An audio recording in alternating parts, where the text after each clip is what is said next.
Welcome friends to another Dune video.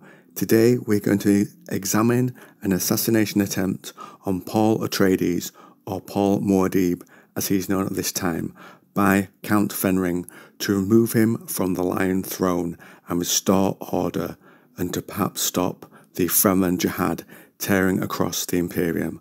Spoilers for Paul of Dune throughout, let's get into it. Paul and Chani head up the table at a banquet. The room has been swept for any bombs that might threaten Muad'Dib's life, and poison sniffers are used to check the food brought out to them. The banquet was intimate but full of threat. Those with Paul wore inactive shields after there was previously an explosion beneath his throne that almost took his life. It's a precaution. Count Fenring, also here, is a failed Kwisatz Haderach, and that dulls Paul's prescience somewhat. Alia, Paul's sister, has befriended Fenring's daughter, Marie Fenring, who has a gift for Paul. The knife Fade Routher fought Paul with at the climax of the first Dune novel, and that was given to Fade by the then Emperor Shaddam IV. Alia is suspicious of and therefore asks Fenring's daughter Marie what she is doing, and Marie pulls out a weapon.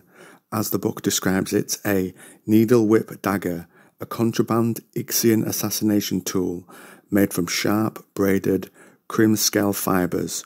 Because it was organic, it gave off no chemical signatures that would have tripped either a poison or explosive snooper. Alia warns her brother and Stilgar, then Marie activates a trap to disperse two powders that make a yellow smoke. This distracts the guards, which run towards it. Marie uses this moment to reach Paul and puts her weapon into his now activated shield, pushing the needle whip dagger through it. Margot Fenring, a Bene Gesserit and wife to Count Fenring and mother to Marie, snaps her necklace and puts the supposed diamonds into a goblet. This releases a paralytic that the Fenrings are immune to, and she throws this at Stilgar and Korba. Paul grabs Marie's wrist to stop her weapon's tip going through his forehead. A burst from its growing charge would short-circuit his brain. Korba and Stilgar have at this stage become stunned by the toxin.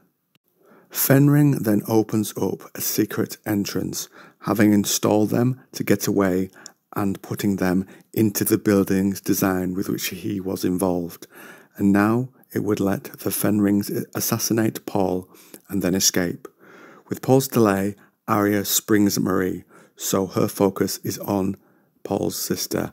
Alia moves back. Marie changes tact and jabs with the dagger, so it whistles in the air.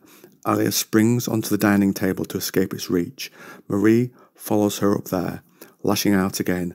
Alia continues to dodge and kicks a plate at Marie. She ducks, and Alia saw the dagger Fenring had presented Paul with. She took it and slashed beneath the needle whip. She severed the tendons in Marie's wrist, neutralizing the weapon she held. With her weapon gone, Marie jumped on Irulan, Paul's wife in name. Alia felt voices, the voices in other memory, those that might control her at times, bayed like a mob.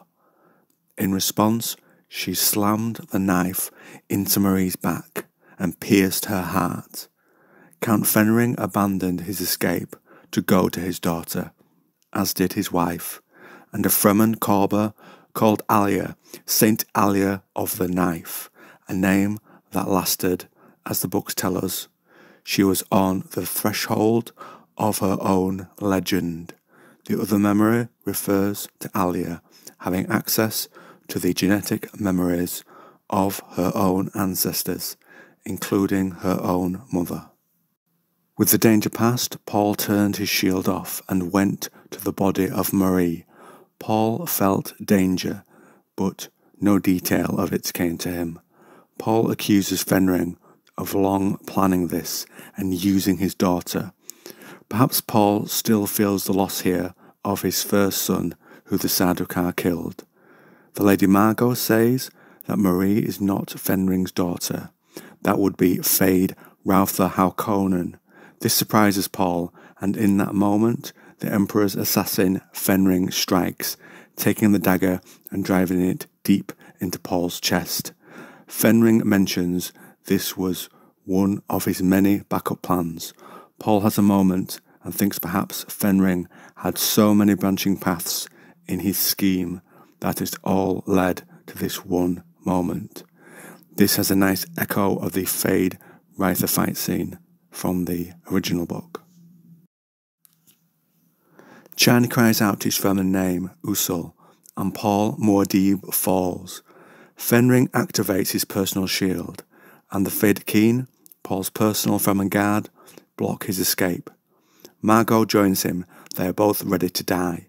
Irulan says they must take them alive so they can learn Fenring's other schemes. Stilgar adds they won't kill him for now. Chani sees Paul's blood runs and notes Paul does not have Fremen genetics. That, as the book states, thickened blood for rapid coagulation. She calls for any type of medic. Chani sees Paul struggling to control his body and heal his wound. Chani has an idea, the water of life. Alia sees this will put Paul into a trance that will help. When he had taken it for the first time, it had plunged him into a deep coma for weeks. She retrieves it and Chani caresses Paul's lips with a drop. His blood stopped flowing, but Chani could also not sense him breathing, and despite dismissing the water of life as Fremen folk medicine, Chani convinces the doctor to patch up Paul. It was up to Paul now, and after a time his heart came back, slow and then getting steadier, until Paul opened his eyes. Fenring, seeing this, turned off his shield and surrendered, and the guards seized him and his wife and bound them with shiga wire. Fenring was later brought before the Lion Throne. Paul, pepped up with melange, found the power to attend court. Paul pours water for Fenring to drink with him. The Count is suspicious. Paul quotes Atreides' honour, so Fenring has it. Paul says the water was taken from Marie's body, and he had wanted to share it. Fremen remove water from the body using a death still, which is where it will have come from. The Count's wife is brought in, and Alia presents a Gom Jabbar to her. Paul draws his crysknife and makes its tip point at the Count. Paul circles to pick a place for the killing blow, whilst Fenring pleads. He says he wanted Paul dead to restore civilization. Despite the Fremen part of him, Paul thinks what his father would have done, and so he exiles the Count and his wife to Seleucus Secundus with the Emperor they now despise, and after, Paul draws blood from the Count's neck, but does not kill him, as a crysknife cannot be sheathed without blood after it has been drawn.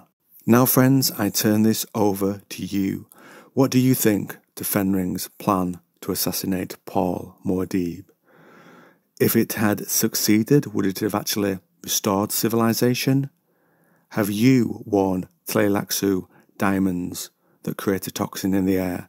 Comment down below.